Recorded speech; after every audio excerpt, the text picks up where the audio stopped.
अ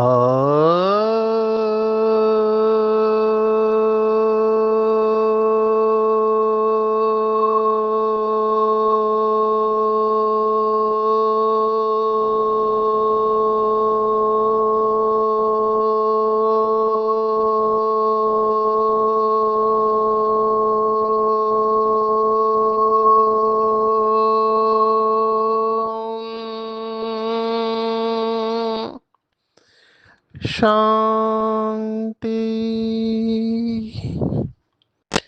आज 1 अक्टूबर 2025 भारत में बुधवार है। Today is 1 October 2025 and it's Wednesday in Bharat. आज की मुरली का जादुई रहस्य स्वयं को प्रेरणा देने के लिए magical secrets of today's Murli for motivating the self. जैसे जैसे बाबा के बच्चे श्रेष्ठ पुरुषार्थ कर नंबरवार संपूर्णता की तरफ जा रहे हैं, एक रियलाइजेशन या अनुभूति बाबा के हर बच्चे को होने लगती है, और वो ये है कि मेरे संकल्प और समय बहुत बहुत वैल्यूएबल है। आप सोचो, 63 जन्म के पाप कर्म और एक छोटा सा जन्म, जैसे कल के अव्यक्त मुरली में हमने देखा था। छोटा सा जन्म में हम इतने जन्मों के पाप कर्म भस्म करते हैं। उसमें भी अगर देखो तो बीके लाइफ एवरेज कितने सालों का होता है? तो एवरेज बीके लाइफ 30-40 साल का होता है, माना जब से जन्म लिया है। ये तो कुछ आत्माओं का पार्ट, जैसे अभी हमारी परम आदरणीय रतन मोहिनी दादी जी ने शरीर छोड़ा, तो 88-89 ईयर्स तक भगवान के साथ, ये बहुत लंबा पार्ट शायद ये एक ही आत्मा प्ले किया है। इससे बड़ा लंबा पार्ट और किसी यज्ञ की आत्मा ने नहीं किया होगा। तो बाकी मेजॉरिटी अगर एवरेज हम निकाले तो 30-40 या 50 साल का एवरेज निकल सकता है। तो इतने साल में अगर गहराई से हम चिंतन करें तो कितना समय तक हम उसमें से बाबा की याद में रहते हैं? क्योंकि बहुत सारा टाइम तो खाने पीने में सोने में चला जाता है। हमारा ये चित्र है कि एवरेज 60 साल में हम कितना समय हमारे पास रहता है। तो बहुत थोड़ा समय, अभी उसमें से भी हमारी याद कितनी रहती है बाबा की, और उस याद में भी बीज रूप अवस्था कितने समय तक रहती है? तो अगर देखा जाए तो बहुत कम समय हम बाबा की याद में, यथार्थ और शक्तिशाली याद जिसको बाबा कहते हैं, वो रहती है। और प्राप्ति कितनी जबरदस्त है, आप देखो। प्राप्ति है पूरे कल्पों में आप हीरो एक्टर बनते हो। ये तो लास्ट के कुछ साल या कुछ जन्म दुख का हमको अनुभव होता है। मेजॉरिटी हमारा समय सुख में गया हुआ है। बाबा तो फिगर देता है 3/4 सुख, लेकिन मैं उसमें भी देखता हूँ कि कुछ आत्माओं ने सचमुच में पिछले जन्म में भी बहुत अच्छे कर्म किए हैं, जो इस जन्म में उनके पास कोई कमी नहीं है किसी चीज की। तो ये भी हम कर्मों में ही लेंगे। तो मैं अपने जीवन को देख रहा था, ये सब चिंतन मेरा चला कि अंतिम जन्म में भले गरीब परिवार में पैदा हुए, लेकिन अभी तक 55 ईयर होने को आए, 54 शरीर की आयु, तो कोई बीमारी नहीं है। मना खटखटा रहे हैं दरवाजे, डायबिटीज वाला, कोलेस्ट्रॉल वाला, थायराइड वाले, ये सब, फैटी लीवर, ये सब बीमारियां दरवाजा खटखटा रही है। लेकिन हमने लाइफस्टाइल को ऐसे पकड़ के रखा है कि ये बीमारियां अंदर नहीं आ रही है, इनको दरवाजे के बाहर रखा है। तो बीमारियों को जैसे हम कंट्रोल में रखते हैं, अंतिम जन्म में कोई बंधन नहीं है, कोई बीमारी नहीं है। और इतने भाग्यवान है कि 30 में से 27 दिन भगवान हमको सेवा के लिए यूज कर रहा है। आज 30 साल हो गए। तो मैं सोच रहा था कि हमारा अंतिम जन्म इतना सुखदाई है कि हर वक्त दिल से दुआ निकलती है, शुक्रिया निकलता है। तो पहला जन्म कितना सुखदाई होना चाहिए इसके मुकाबले। मैं तो अपने को बहुत भाग्यवान समझता हूँ, क्योंकि अभी देखो मैं केरल में हूँ। मैं इन एडवांस रिकॉर्डिंग कर रहा हूँ क्योंकि यहाँ सेवा में बहुत बिजी रहेंगे। तो हमारे बहुत सिकिल कहेंगे, बाबा के बच्चे स्वामी भाई है, प्रोफेसर स्वामी भाई, उनका पूरा परिवार ज्ञान में है। तो उनके लौकिक गांव में उन्होंने बुलाया है, कन्नूर डिस्ट्रिक्ट में। तो यहाँ पर हम सेवा करेंगे। तो यहाँ नशा मुक्ति की सेवा और मेडिकल कॉलेजेस में बहुत सारा एम्बिशियस प्लान है।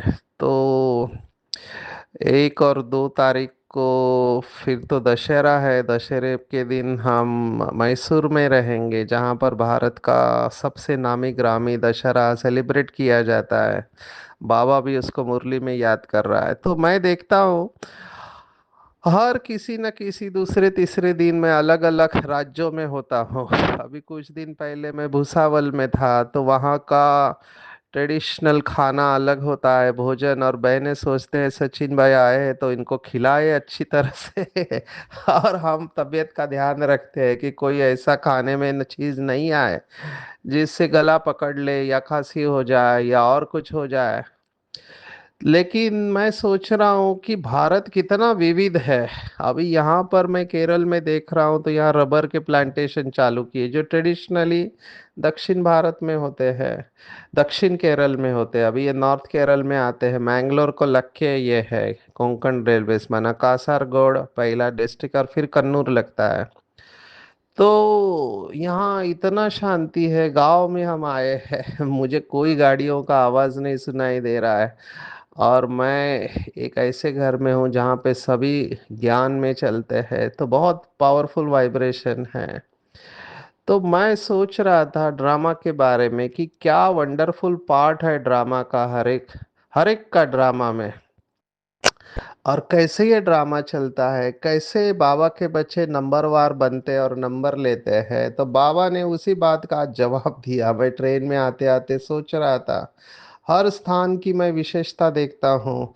हर जगह पे जो बाबा के बच्चे हैं उनकी विशेषता देखता हूँ। एक तरफ मुझे बीमारी बीमार दिखाई देते, अभी देखो यहाँ पर स्वामी भाई के लौकिक पिताजी से मिलना हुआ। उनका नाम केशव भाई है, उनकी उम्र है 90 इयर्स। और मुझे लेने के लिए वो रेलवे स्टेशन पर आए। यहाँ से 1 घंटा दूर है रेलवे स्टेशन, उसका नाम है पय्यनूर।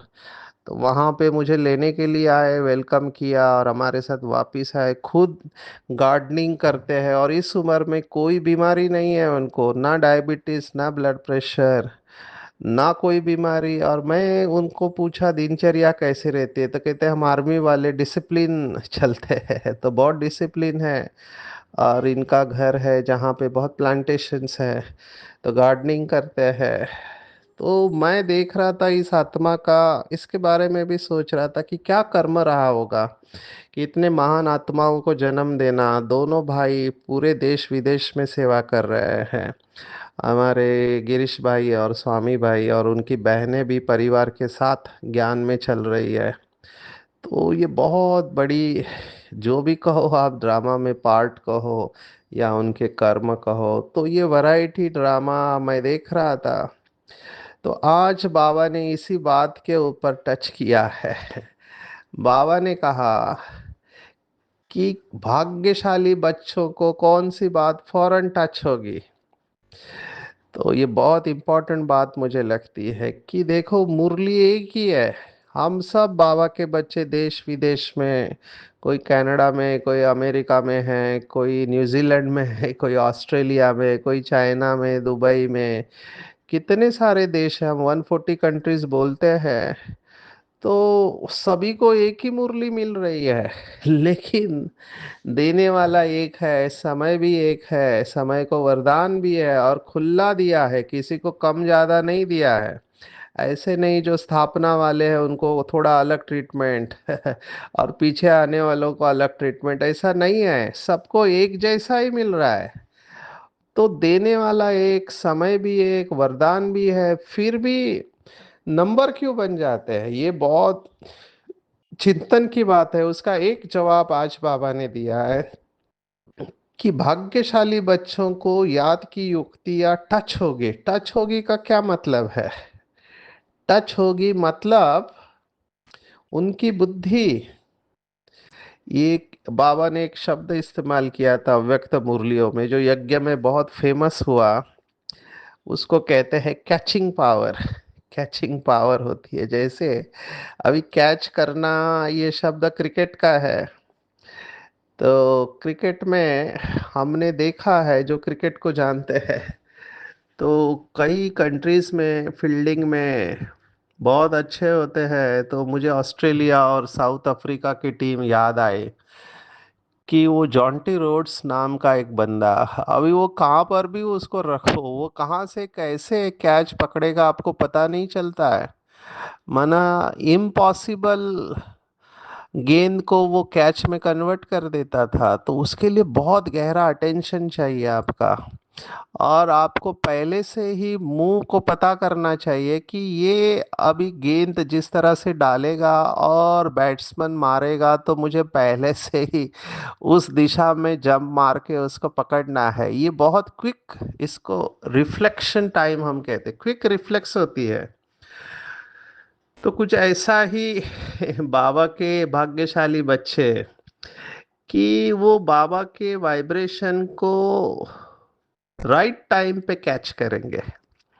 मेरा जो एफर्मेशन है, जिसका मैं बहुत अभ्यास करता हूँ और जिसे मुझे सफलता मिलती है, बहुत नशा चढ़ता है, अंग्रेजी का है। बहुत जो एफर्मेशंस है, माना संकल्प शक्ति का प्रयोग करते हैं, उसमें इसका इस्तेमाल होता है। वो तो दो ही थॉट लेते हैं, मैंने उसको चार में कन्वर्ट किया है, माना परिवर्तित किया है। वो अंग्रेजी में कहते हैं I am always at the right place at right time. तो मैंने उसमें दो और ऐड कर दिया कि I am always at the right place at right time doing right things in a right way. माना मैं हमेशा सही समय पर, सही स्थान पर, सही तरीके से सही कार्य करता हूँ। अब ये सक्सेस का फॉर्मूला है। अगर इसको हम अंग्रेजी में कह सकते हैं स्पॉन्टेनियस राइट एक्शन। माना जो भगवत गीता का श्लोक है, योग कर्मसु कौशलम, दूसरे अध्याय का, कि perfection in action is yoga. हर कर्म हमारे परफेक्ट हो, वो तो केवल भगवान के ही हो सकते हैं।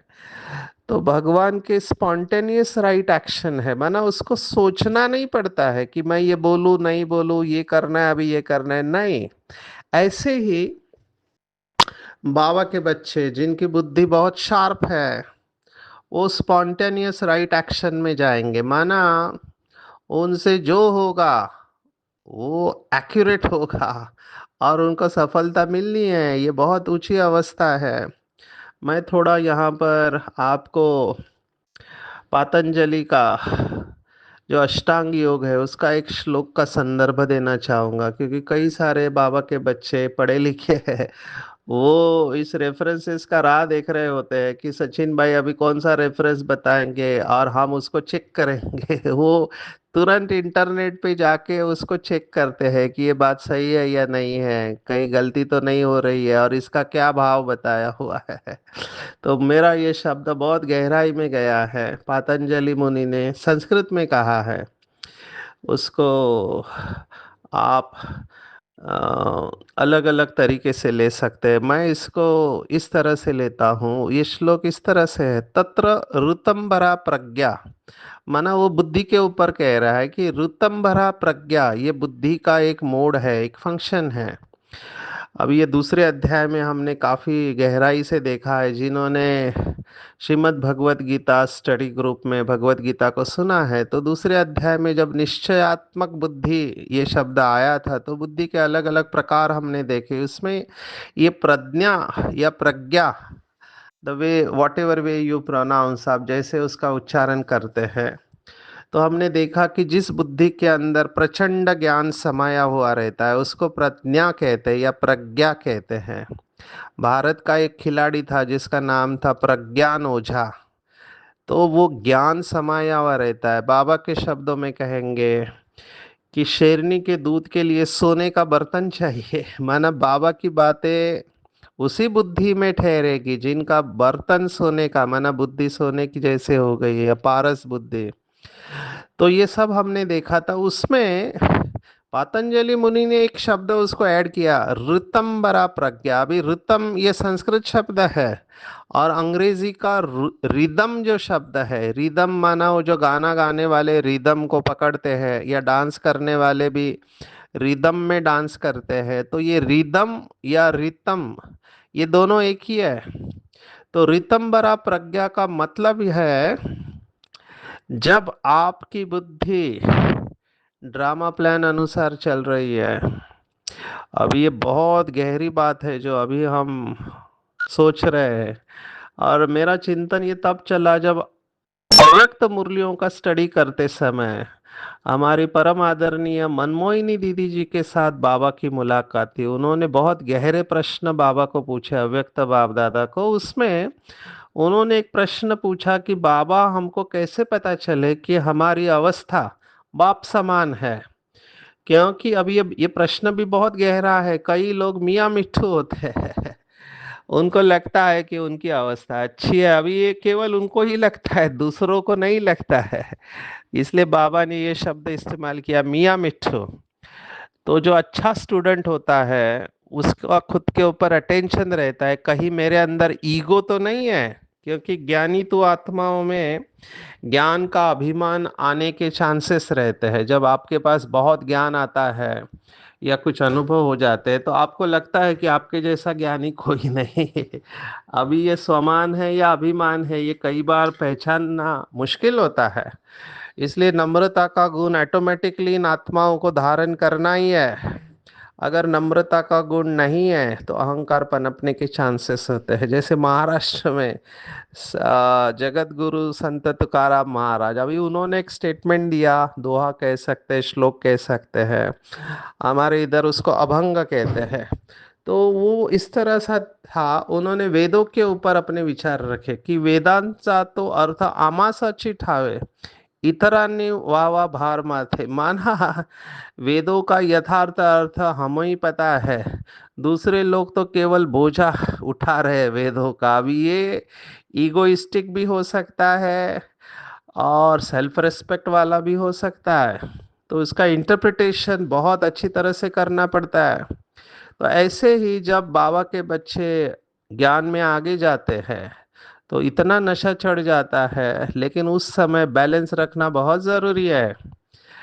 तो रीतंबरा प्रज्ञा, तो दीदी ने ये प्रश्न पूछा कैसे पता चले कि हमारी अवस्था बाप समान है। तो बाबा ने जवाब दिया, जो बाप का संकल्प वही बच्चों का संकल्प होगा।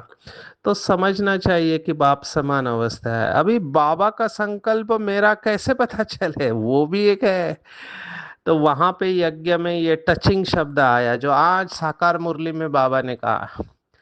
अगर ये टच हो गया कि इस समय आप जो भी कर रहे, खाना बना रहे, ऑफिस में काम कर रहे, पैदल कर रहे, मशीन के ऊपर काम कर रहे, ट्रेन में बैठ रहे, आपको जो भी संकल्प आ रहा है वो स्पॉन्टेनियसली राइट होगा। माना जब आप ऋतंबरा प्रज्ञा मोड में होंगे तो आपसे कभी भी कोई भी गलती हो ही नहीं सकती। In fact it is the other way round, आप जो बोलोगे सोचोगे करोगे वो विधान बन जाएगा सृष्टि के लिए। तो ये बहुत ऊंची अवस्था है।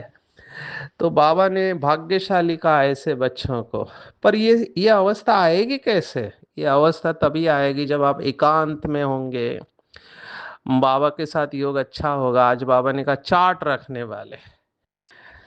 तो जो बाबा के बच्चे जिनका लक्ष्य बहुत ऊंचा है वो क्या करेंगे? तो बाबा ने कहा वो रोज रात को अपना पोता मेल निकालेंगे, डायरी रखेंगे, तो डर रहेगा कहीं घाटा ना पड़ जाए। ये बहुत गहरी पॉइंट है, इवन मैनेजमेंट के हिसाब से भी बहुत गहरी पॉइंट है। जो अच्छा बिजनेसमैन होता है वो रोज चेक करता है मेरा प्लस कितना हुआ, माइनस कितना हुआ, आज इनकम कितना हुआ, नुकसान कितना हुआ। तो यहाँ तो वो तो हद का बिजनेस है। यहाँ तो पूरे कल्ब की कमाई है, तो कितना अटेंशन हमारा होना चाहिए बाबा की पढ़ाई के ऊपर। तो ये बहुत अच्छा है कि रिव्यू लेना रोज रात को। मुझे याद है, देखो मैं जॉनसन एंड जॉनसन कंपनी में सीनियर मेडिकल एडवाइजर था। तो देखो हमारे बॉस रोज सुबह, माना कंपनी में आने के बाद हमारा मीटिंग होता था, सभी टीम एक साथ बैठ के आज का प्लानिंग, और जाते समय रिव्यू लेने का रोज का है। आप सोचो कितना अटेंशन लौकिक में भी हम रखते थे। तो यहाँ तो हमारे वही संस्कार काम कर रहे हैं, वही संस्कार। तो ये संस्कार बहुत अच्छे हैं जो प्रोफेशनल लोग होते हैं, जिनका लक्ष्य बहुत ऊंचा होता है, वो डेली उनका चेकिंग होता है। तो बाबा तो मोटे रूप में कह रहे हैं कि रात को चेक करो दिन भर क्या किया है। मैं इसको थोड़ा धारणा में ऐसे कहता हूँ कि त्रिमूर्ति बनो। त्रिमूर्ति माना सुबह उठ के ब्रह्मा बनो, दिन भर विष्णु बनो, रात को शंकर बन जाओ। तो ब्रह्मा बनो माना क्या, सुबह उठ के बाबा के साथ श्रेष्ठ संकल्प करो, नए संकल्प को जन्म दो। उसको कहते हैं ब्रह्मा, क्योंकि ब्रह्मा के द्वारा स्थापना होती है। दिन भर विष्णु बन के उनकी पालना करो। उसके बावजूद भी दिन भर में हो सकता है कि आपसे कोई गलतियां हो जाए, जैसा चाहिए वैसा नहीं हो। तो रात में सोने से पहले अगर गलतियां हुई है तो माफी मांग लो। उस अकाउंट को, फाइल को क्लोज करके उसको विनाश करो, खत्म कर दो उसको, और फिर सो जाओ। तो फिर आप त्रिमूर्ति बनेंगे तो आपको सफलता मिलेंगी। तो इसके ऊपर अटेंशन देना है। बाबा के बच्चे अभी समझदार है, हम 2025 में हैं, हमारे सामने सब कुछ स्पष्ट है। कौन माला में आएगा, कितने लोग आएंगे, उसके लिए क्या करना है, ये सब स्पष्ट है अभी। तो अभी हमको कुछ भी पूछने की जरूरत नहीं है। मैं धारणा के ऊपर ही ज्यादा बातें सुनाऊंगा। तो मुझे ये बात बहुत इम्पोर्टेंट लगी। सेवा की तो अभी पूछो ही मत, बाबा के नए नए बच्चे बहुत अच्छी अच्छी सेवाएं कर रहे हैं। लेकिन धारण बाबा ने स्पष्ट कहा, धारणा उनको होगी जो योग में रहते हैं। यात को ही बल कहा जाता है। अभी कुछ दिनों से योग बल की बात आ रही है। बल कहा जाता है। हमने देखा शेरनी के दूध के लिए सोने का बर्तन चाहिए। कुछ लोगों ने योग की बात कही कि बुद्धि स्वच्छ होते जाती है तो उसमें धारणा अपने आप होने लगती है। तो जैसे हम आगे बढ़ेंगे हमको ये स्पष्ट अनुभव होगा कि मेरी बुद्धि में बाबा की बातें याद रहती है। तो इसके ऊपर चिंतन करेंगे और अपने को परफेक्शन में लेकर जाएंगे। जितना हो उतना अपने को परफेक्शन की तरफ लेकर जाएंगे। इस समय बहुत सारा कंफ्यूजन है। बाबा ने देखो 69 के पहले की मुरली है कि कितने धर्म मठ पंथ निकले हैं, रूहानी योग आश्रम कोई हो न सके, ये सब आर्टिफिशियल योग है। कितने योग आश्रम है, और हर एक को लगता है कि वो जो कर रहा है वो ठीक कर रहा है। हमारे बाबा के बच्चे भी हठ योग सिखाते हैं, और उनको भी लगता है हम जो कर रहे हैं वो ठीक कर रहे हैं। अभी लोगों के ऊपर इसका प्रभाव है। मैं कुछ बाबा के बच्चे जो हठ योग सिखाते हैं उनसे मैंने बात किया कि प्राणायाम या आसन जो आप लोग सिखाते हैं उसमें बाबा का नॉलेज कैसे आप डालते हैं, क्योंकि वो सब शरीर के साथ है वो सब। और शरीर के साथ आप ये सब करेंगे, भले आप कहते हैं कि स्वास्थ्य अच्छा होगा, इससे बेनिफिट है, ऐसे नहीं कि इससे बेनिफिट नहीं है, लेकिन उसमें आप सोल कॉन्शियस का नॉलेज जब तक देंगे नहीं तब तक। हम तो बॉडी कॉन्शियस में रह के ही कर रहे हैं ना। मुझे आज तक एक भी मुरली ऐसे याद नहीं है जिसमें बाबा ने ये कहा हो कि प्राणायाम आपको करना चाहिए। इनफैक्ट बाबा ने कहा प्राणायाम नहीं करना चाहिए। तो वो नाराज हो जाते हैं। मैंने कहा मैं आपको नहीं कह रहा हूँ कि आप नहीं करो, आप करो, ये अच्छी सेवा का तरीका है, क्योंकि उस बहाने बाबा के घर पे लोग आ जाते हैं। कितने सारे टेक्निक इस समय, इमोशनल फ्रीडम टेक्निक, माना आपके अंदर ब्लॉकेजेस पड़े हैं भावनाओं के, कई लोग अपनी भावनाओं को व्यक्त नहीं करते, दबा के रखते हैं, तो वो ब्लॉक बन जाता है, शरीर में दर्द उत्पन्न करता है और बीमारियों को भी उत्पन्न करता है। तो टैपिंग टेक्निक है, एक्यूप्रेशर है, एक्यूपंक्चर है, ये योगा है, कितने सारे ये निकले हैं। बाबा ने कहा रूहानी योग आश्रम कोई हो न सके। तो इसका भाव समझना चाहिए। बाबा ये कह रहा है कि आत्मा समझ के बाप को याद करो। यही मेन है। हमारे दादियों ने, ब्रह्मा बाबा मम्मा ने कोई प्राणायाम और आसन नहीं किया है, कोई ऐसे खाने पीने की चीजों के ऊपर ध्यान नहीं दिया है। जैसे आज अभी जो निकला है यज्ञ में, हर एक अपनी फिलॉसफी लेकर आ रहा है। कोई क्या कहता है तो कोई क्या कहता है, कोई नेचुरोपैथी वाला है, कोई वेगन है, कोई और कुछ है। कितने सारे कॉन्फ्लिक्टिंग फिलॉसफी है। तो मैं सोच रहा था कि क्या हम किसको फॉलो करें। फिर हर एक का अपना लॉजिक है ये क्यों करना चाहिए, और हर एक को लगता है कि वो जो कर रहा है वो ठीक कर रहा है, बाकी सब गलत कर रहे हैं। तो इसमें जाने के बजाय, अभी मुझे याद है एक भाई ने सब सब सतरंगी राज योगा निकाला, कलर मेडिटेशन, कि कलर को यूज करो मेडिटेशन, कोई चक्रा के ऊपर करता है।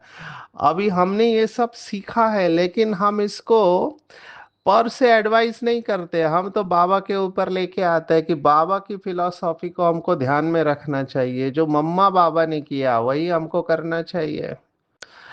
तो मुझे ऐसे लगता है कि ये इंडिविजुअल चॉइस है, हर एक को डिसाइड करना है कि उसको क्या क्या करना है।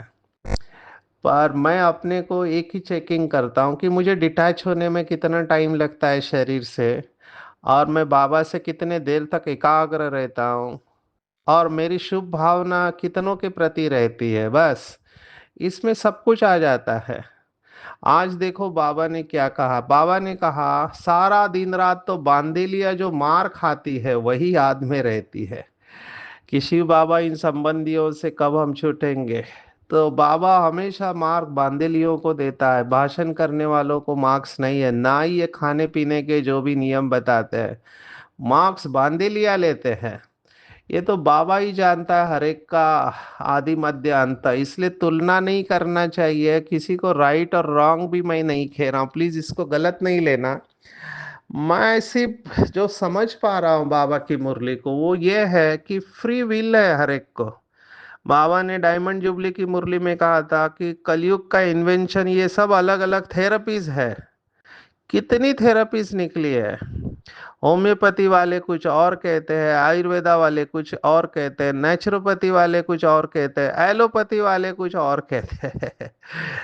तो ये कलयुग का हॉलमार्क ही हम कहेंगे कि वैरायटी ओपिनियन, वैरायटी मत, और सबका चल रहा है दुकान, अच्छे अच्छा चल रहा है।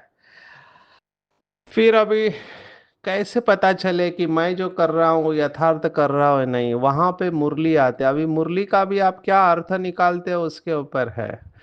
तो चेक करना चाहिए कि जो बाबा कहता है वही मैं कर रहा हूँ, या उसमें मैंने अपना मनमत तो ऐड नहीं किया है। आप इसके ऊपर चिंतन करेंगे। मुझे डेड साइलेंस और स्वीट साइलेंस ये बात भी बहुत अच्छी लगी। बाबा ने कहा अपने को आत्मा समझ बाप को याद करना, ये डेड साइलेंस है। एक में कहा था कि परमात्मा के साथ अपने को अनुभव करना स्वीट साइलेंस है। तो डेड साइलेंस और स्वीट साइलेंस के ऊपर चिंतन करेंगे। आंखों की बात फिर से आई है कि क्रिमिनल नहीं सिविल होने चाहिए। तो ये सब बातें रिपीट है, इसलिए मैं इसमें नहीं जाता हूँ। वरदान के ऊपर आते हैं, सहन शक्ति। बाबा लगातार सहन शक्ति के ऊपर आ रहा है। कैसा भी विरोधी हो, रावण से भी तेज हो, एक बार नहीं 10 बार सहन करना पड़े, फिर भी सहन शक्ति का फल अविनाशी और मधुर है।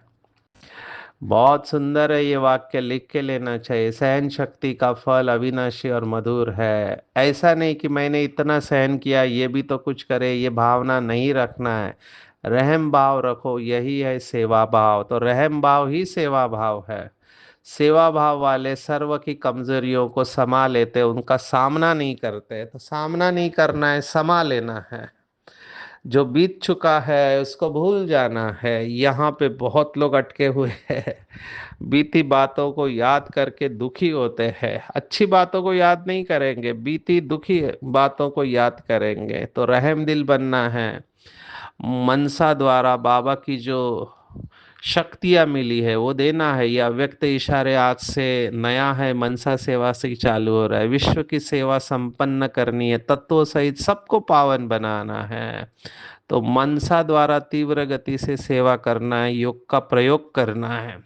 आज की पूरी मुरली में टेक होम है, बाबा ने जो कहा, आंखों को सिविल बनाना है, कर्मेंद्रियों को शीतल, खुद के लिए टाइम निकालना है, एकांत में जाकर बैठना है और देखना है कि बाबा की बातें मुझे राइट टाइम पे टच हो रही है नहीं हो रही है।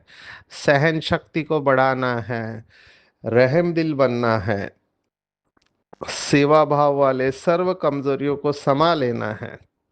बीत चुका है उसको भूल जाना है, बीती बातों से शिक्षा लेकर आगे बढ़ना है।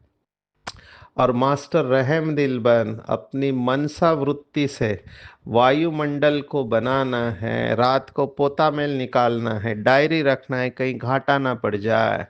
और जो युक्तियाँ बाबा रोज मुरली में बताते हैं उसके ऊपर चिंतन करके अपनी अवस्था को इतना श्रेष्ठ रखना है कि चार्ट में नंबर लेना है। अच्छा, ओम शांति।